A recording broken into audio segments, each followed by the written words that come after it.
Palestinian security officer opens fire at a West Bank checkpoint, injuring 3 Israelis. The terrorist is killed. A new report by the OECD shows Israel has the second highest income gap among OECD countries. And Novak Djokovic defeats Andy Murray to win his 6th Australian Open and 11th Grand Slam title.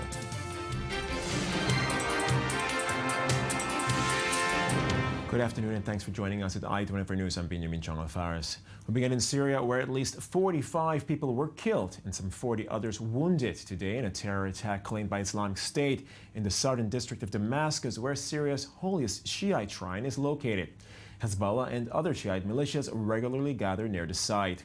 There were 3 explosions, a car bomb and 2 suicide bombers near the tomb of the Holy Zainab, the daughter of Ali ibn Abi Talib, the cousin of the Muslim prophet Muhammad, whom Shiites consider his rightful successor. The dispute over the succession led to the major Sunni Shiite schism in Islam. Now, the terror wave continues in the West Bank. Palestinian terrorists struck at the focus checkpoint near Beit El, just north of Jerusalem, injuring 3 Israeli soldiers, 1 severely and 2 lightly. The terrorist was shot and killed at the scene by Israeli security forces. Investigators say he was the driver for the Ramallah's chief prosecutor, and the gun was registered to the Palestinian security forces. We were joined earlier on the line by I-24 News reporter Shai Ben-Ari. Well, we're talking about a man by the name of Amjad Sukri Abu Ammar, apparently, as you mentioned, the driver for the Ramallah regional prosecutor. And we're talking about the 3rd recent case of a member of the general security apparatus in the Palestinian territory being involved in some sort of terror attack.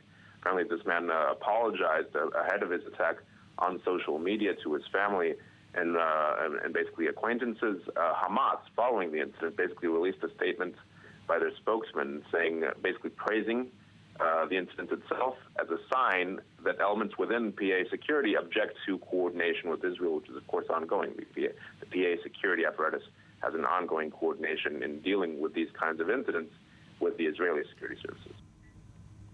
Going now to what some say is the worst intelligence leak in Israel's history. New documents leaked by American intelligence whistleblower Edward Snowden show the U.S. and Britain spied on the Israeli Air Force for at least 18 years. Cracking the IDF's special encryption systems, the U.S. and Britain reportedly monitored Israel's most advanced missile system, the Arrow 3, and watched for signs of a possible Israeli strike on Iran. Earlier, we spoke with intelligence Dr. Ronan Bergman, and we have more in the following VTR by Danny Swibel.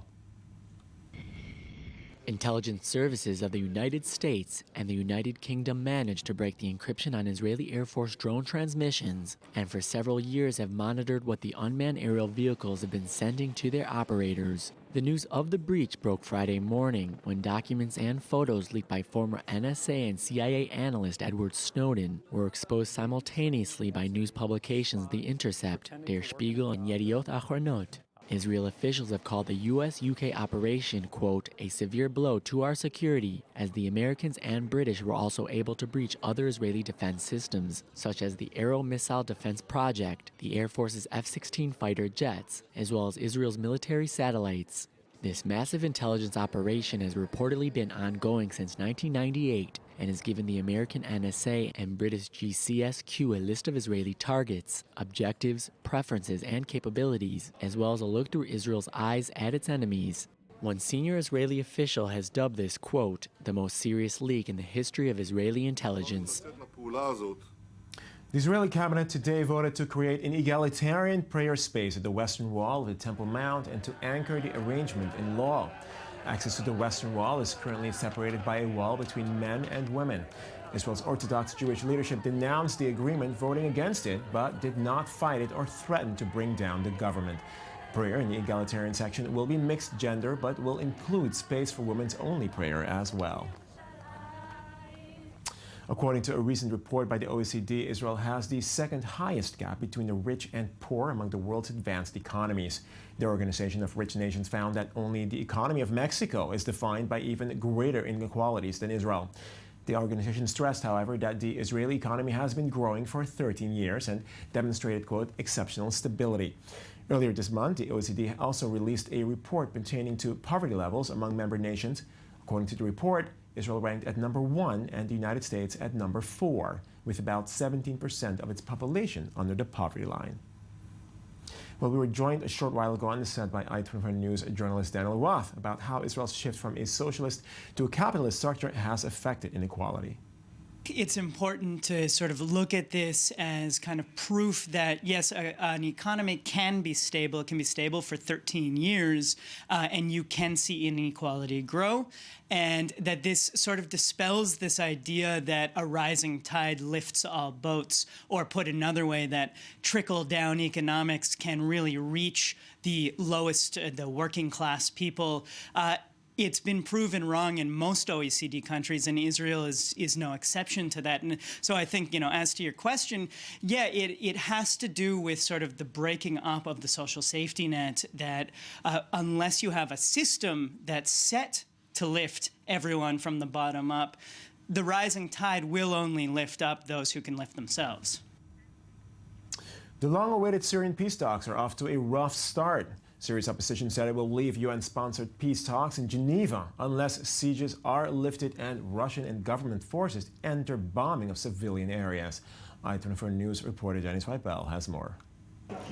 The 17-strong team from the Saudi-backed High Negotiations Committee, Syria's main opposition group, says it is ready for successful peace talks after arriving in Geneva, with the first meeting with the UN mediator Staffan de Mistura on Sunday. But the committee's spokesman says they won't sit down at the negotiating table until their demands for an end to Syrian airstrikes and blockades before peace talks begin. We are here to make this a success. We are ready to start negotiation, but at least we should see something, on ground there in Syria.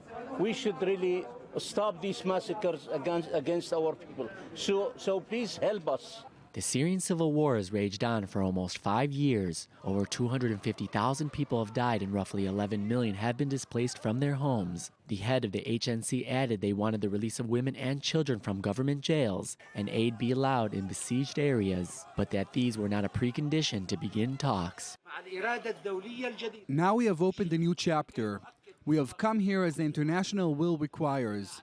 We shall seek peace and the political solution according to the new standards. The proximity talks are expected to last 6 months, with delegations sitting in separate rooms and UN officials shuttling between them. The immediate priorities are for a broad ceasefire, humanitarian aid deliveries, and halting the threat posed by the Islamic State Salafi militant group. The last round of talks aimed at ending the war broke down in February 2014, with the UN blaming the Syrian government for refusing to discuss an opposition demand for President Bashar al-Assad to step down. The ultimate goal of negotiations is a peace settlement that includes a transitional period ending with elections that coincide with a UN Security Council resolution approved last month. And in sports, world number 1 Novak Djokovic has won a record equaling 6th Australian Open men's crown, beating Andy Murray at Melbourne Park. Djokovic crushed Andy Murray 6-1, 7-5, and 7-6 on Sunday, sealing the title on his third match point with an ace down the center. The Serb matched 1960s Australian great Roy Emerson, who won 6 titles in the amateur area, and also joined legends Bjorn Borg and Rod Laver as an 11 times Grand Slam singles champion. We were joined earlier by I-24 News editor Yoav Borowitz with more on Djokovic's latest victory. For the time being, Roger Federer is the best. He has the most Grand Slams. Nadal is second, but Novak Djokovic is definitely chasing those two. And he might be actually passing Nadal pretty soon, and maybe even eventually passing Federer. He is that good.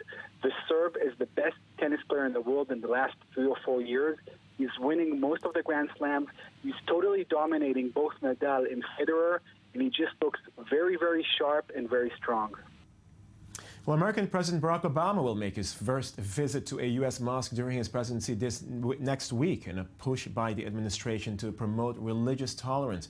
This historic visit follows a rise in anti-Muslim sentiment in the U.S., where, as in other countries, terrorism and Islam are increasingly linked.